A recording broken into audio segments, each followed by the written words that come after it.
सभी के बीच में भोजपुरी की न्यू फिल्म आई है, जय हो छठी मैया। ज़बरदस्त अपने आपको मधु शर्मा जी का देखने को मिल जाएगा, जिनको बोल यह एक आत्मविश्वास और भावना और भक्ति और छठी मैया की अनंत आशीर्वाद सी कहानी है। आप लोग इसको ज़रूर देखिएगा।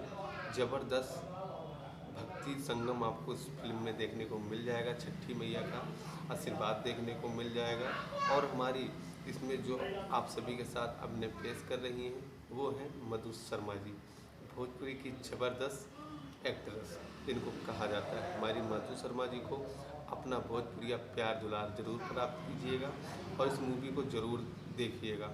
और अगर आप फिल्म देखने के शौकीन हैं तो हमारे कृष्ण न्यूज़ चैनल को सब्सक्राइब कर दीजिएगा। जय भोजपुरी।